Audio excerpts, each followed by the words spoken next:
Let's bring up a chart if you don't mind now, Gareth, on Ethereum. Tell us what's happening on the Ethereum landscape, how to play this crypto. Yeah, so let's take a look at Ethereum here. We're going to go to the daily chart. And again, Ethereum, the charts are just telling us so much, right? So you can see this trend line cutting right through. You had this beautiful retrace, little dip, retrace again. And now in the short term, we've broken this little low right here, which is short-term bearish. So I do think Ethereum in the near term probably comes down and tests 2,300, 2,375 right down here. Right. Then the question is, does it hold? And for me, I'll start watching this trend line here, which will be the next area of support. And then if it gets through that, this area here will be major support. Now, if Bitcoin goes to 20 or 10,000, then you have to assume, Ethereum is headed back to probably sub 1,000 when that happens. So again, this is all contingent on Bitcoin kind of dumping out and the cryptos continuing to roll over.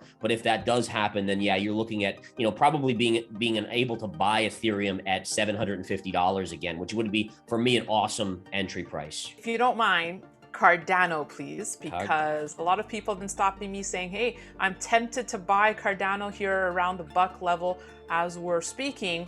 What is one to do? Is Cardano a buy now or wait and see? Yeah, so Cardano, right, this is a very interesting chart. So you have basically major support right here at this 98-cent level. And you could see, again, all the way back into, early 2021, it kept on hammering on this level. Now it's still holding that support. That is your key support. You do not want to see Cardano trading below that area down here.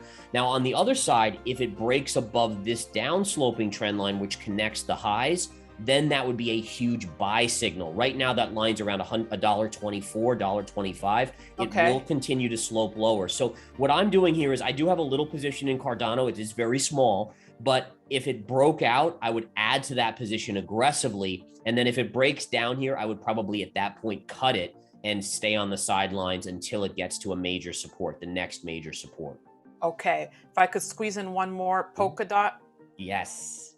So let's take a look at Polkadot here. Polkadot, I have a very small position on as well. I have this long-term trend line right here. You can see connecting the lows of December 2020 through the low of July 2021, and then it touched it right here. As long as this level holds, I think there's potential for some upside. I'm not going to go out on a limb and say this is going back to $30 or $40 in the near term, but as a swing trader, I think it could easily trade back north of $20 to $21, where, from an entry at 18, that's actually a pretty nice near-term return. So